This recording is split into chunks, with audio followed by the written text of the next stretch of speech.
Here is that big ground strap that was soaked in grease and oil, and so you can see it's connected to the frame and then over there onto the engine block, and also it's got a connection that runs up to the battery. That's the main battery ground. Now the connections looked fine, but that battery strap was, or that ground strap was just saturated. It actually needs to be cleaned more, and I probably will do that. But anyway, I think that was the biggest of my problem, especially with the transmission shift.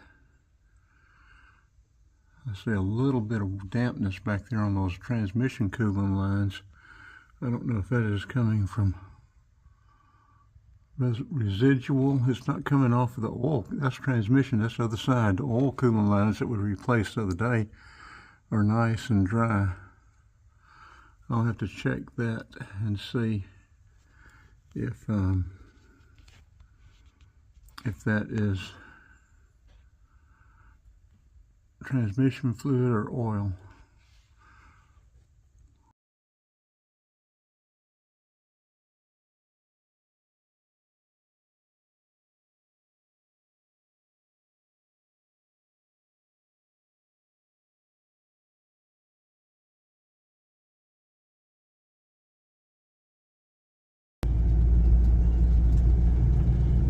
Thursday, what is this, 18th, 17th?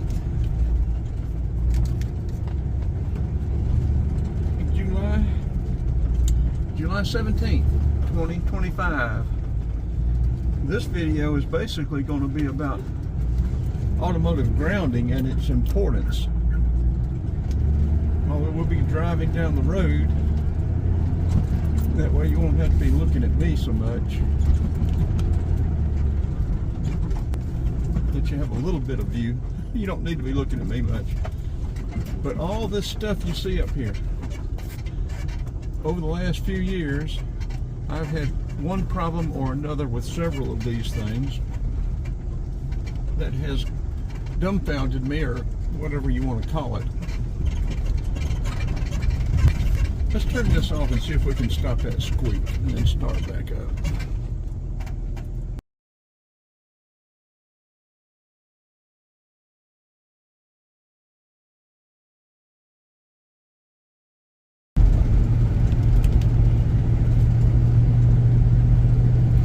Tightening a large Phillips head screw seems to have remedied that problem.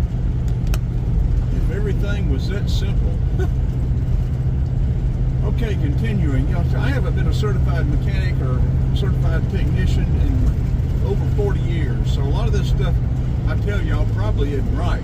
You need to verify any of this stuff, and anything I tell you to do, there's probably a better way to do it than what I do, because I'm not up with that stuff anymore. But I have learned this, and this has taken me a while, about the importance of grounding. You know, used 2 years ago, most of the body parts, all kind of stuff were metal. And your accessories or whatever were plugged into that, and the grounding would be grounded through the part that it was attached to.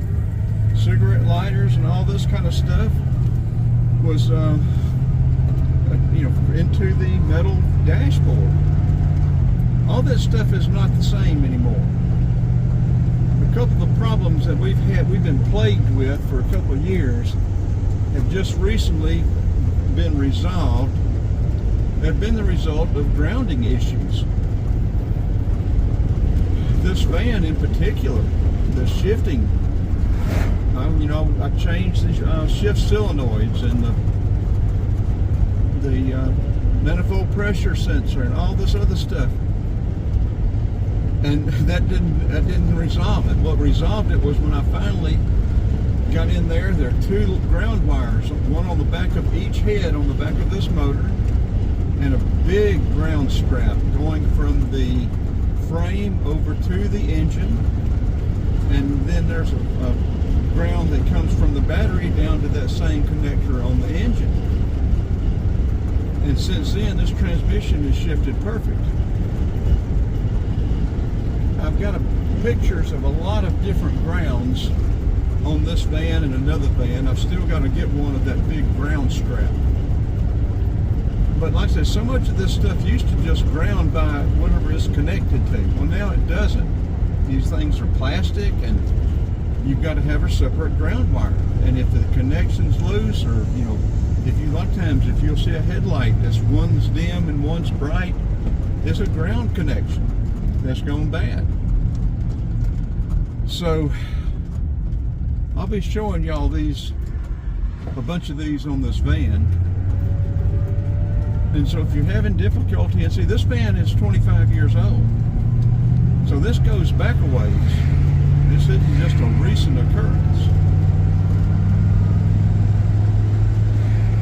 But some of the difficulties, like even with the transmission, erratic shifting, the computer, erratic engine running, operation and idling, sensors that aren't grounded correctly, we feed the computer wrong information, and that computer adjusts all kind of stuff to try to make it right. And the stuff may have been right to start with, the computer was just getting bad information and causing problems that didn't really exist because of a bad ground somewhere. So, I have learned the importance of ground wires. I still have a problem with this instrument cluster. I've got problems with the fuel and the amp meter, and I'm pretty sure it is a ground wire situation because I had the instrument cluster rebuilt from Atlanta Speed Shop, or Atlanta Speedometer, and everything is to specs, and either one of them could be a bad ground. It may not be here in the instrument cluster. I still may have a bad ground on the alternator, although I've just replaced this alternator recently. And on the fuel gauge, there may be a bad ground coming from the fuel pump. Now it's now in the fuel cell, the gas tank, rather than mounted on the side of the block. I've looked for a whole bunch of ground wires on this van, trying to make sure I get everything grounded, and I'll show you a bunch of those in the picture. There's supposed to be one. I googled ground wires on this van, and there's supposed to be one going from the frame, from the body over to the frame rail underneath this driver's side seat. I have not found yet. That could be the problem with this fuel gauge not working right. It bounces back and forth. It may show full, it may show empty, and it doesn't matter whether the tank is actually full or empty. The fuel gauge will just bounce all over the place. And if you turn the lights on or turn the blinker on with the amp meter, the amp gauge bounces back and forth.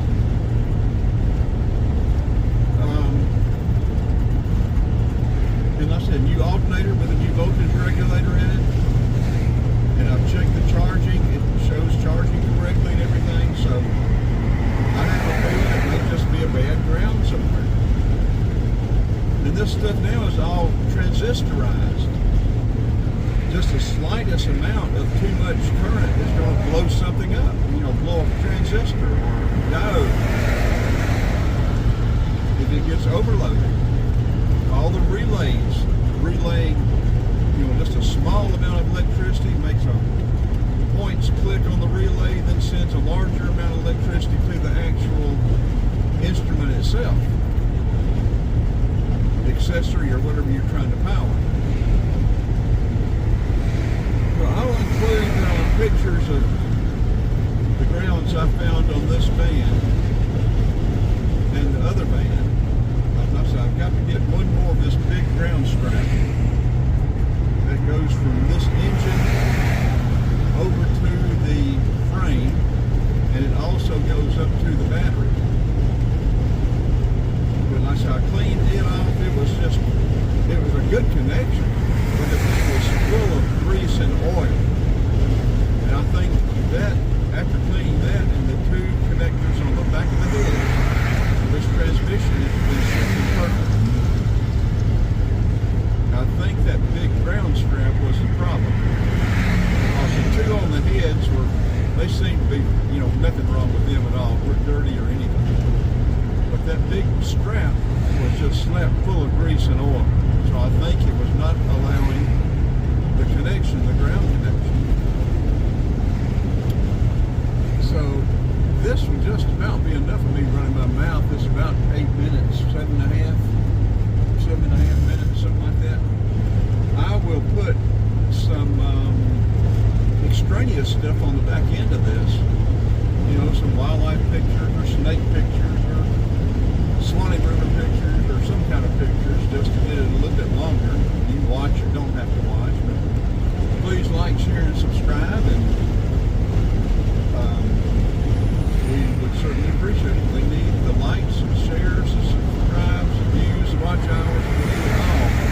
And hopefully this will really help somebody else. So if it does, y'all let me know. Shoot me a note and let me know if you liked it, didn't like it. Want me to shut up and quit running my mouth, whatever. Anyway, okay, let's turn this off, and this should be a wrap, I think, unless something else comes up that we want to. Well, like I said, we'll add something to it, just a couple of extraneous pictures. But other than that, that'll get it.